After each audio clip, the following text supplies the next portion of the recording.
ৰাভা উন্নয়ন পৰিষদ লাগিবই ৰাভা হাজং সংস্থা অনুমতি লাগিবই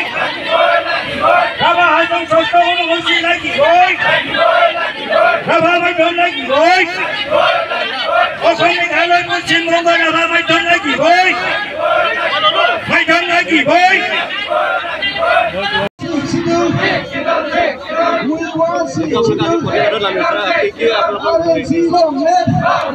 ধন্যবাদ আপোনালোকৰ চেনেলে আমি নিখিল জাতীয় পৰিয়ালৰ পৰা ধন্যবাদ জ্ঞাপন কৰিছোঁ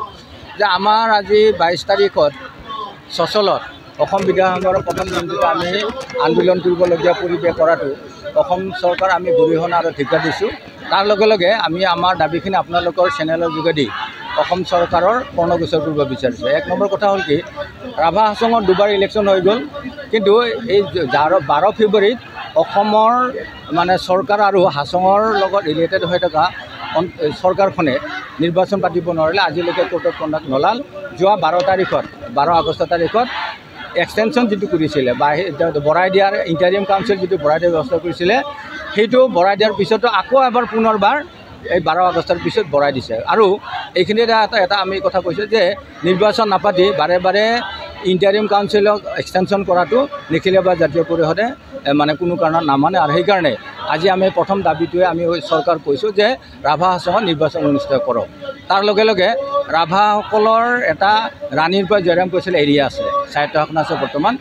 যে এইখন ৰাভা হাছঙক 6 চিডিউললৈ পৰিৱৰ্তন কৰিব লাগে তাৰ লগে লগে ৰাভা হাছঙৰ বাহিৰত বসবাস কৰা ৰাভা ৰাইজৰ কাৰণে ভাষা কলা সংস্কৃতি আৰু ৰাজনীতি সংৰক্ষণৰ কাৰণে ব্যৱস্থাটোৰ কাৰণে ৰাভাসকলক উন্নয়ন পৰিষদ দিয়াৰ ব্যৱস্থা কৰিব লাগে তাৰ লগে লগে অসম বেংগল আৰু পশ্চিমবংগত বসবাস কৰা ৰাভাসকলক স্বায়ত্ত শাসন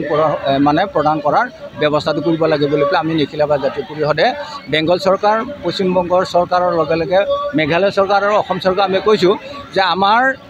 জাতিটো সংৰক্ষণৰ কাৰণে আমাৰ জাতিৰ উত্তৰণৰ কাৰণে এই ব্যৱস্থাটো হ'ব লাগিব তাৰ লগে লগে বেংগল আৰু মেঘালয় অসমত বসবাস কৰা মানে যিবিলাক নেকি ফৰেষ্টত বসবাস কৰে তেওঁলোকৰ কাৰণে 2006 চনৰ বন নীতিও আখৰে আখৰে পালন কৰিব লাগে আৰু ইয়াৰ উপৰিও আমি এটা কথা কৈছোঁ যে ৰাভাসকলৰ মানে অন্যতম থাল ভাৰতৰ ৰেজিষ্টাৰ অফ জেনেৰেলত এটা অন্যতম থাল হিচাপে মদাহীসকলক চিনাক্ত কৰিছে তেওঁলোকক স্বীকৃতি প্ৰদান কৰিছে গতিকে তাৰপিছত আজি কোকৰাঝাৰ বা অন্যান্য মানে জিলাত বসবাস কৰা মানুহসকলক ৰাভা মদাহীসকলক মানে কাষ্ট চাৰ্টিফিকেট দিয়াত ডিচিসকল বা বিভাগীয় কৰ্তৃপক্ষ অলপ কিবা কৰে ট্ৰাইবেল সংঘই কাষ্ট চাৰ্টিফিকেট দিয়াৰ পিছতো ডিচিসকল বা প্ৰশাসনিক বিষয়াসকলে কাউণ্টাৰচাৰ নকৰে গতিকে আমি কৈছোঁ যে মদাহীসকলক জাতীয় প্ৰমাণ পত্ৰ প্ৰদান কৰাৰ ব্যৱস্থাটো সুচল কৰিব লাগে ইয়াৰ ওপৰত আমি আৰু এটা কথা কৈছোঁ যে মানে BTR আৰু ৰাভা হাছঙত 50 জন আৰু BTRত 214 জন ৰাভা মাধ্যমৰ শিক্ষক ইতিমধ্যে অনাৰাৰী খাটি আছে তেওঁলোকৰ চাকৰি 11টা দাবী 11 নিশ্চয় কৰি জয়ৰাম কৈছিলৈকে আছে আমাৰ 6 চিডিউল এইখিনিতে লাগে বাকীবিলাকত মানে আমাৰ কি ৰাভা উন্নয়ন পৰিষদ আমাক লাগে বৰ্তমান ৰাভা হাছঙৰ বাহিৰত বসবাস কৰা মানুহসকলক উন্নয়ন পৰিষদ লাগে আৰু 6 চিডিউলৰ কাৰণে ৰাণীৰ পৰা জয়ৰাম কৈছিলৈকে এইখিনি এৰিয়াত মানে 6 চিডিউল হ'ব লাগিব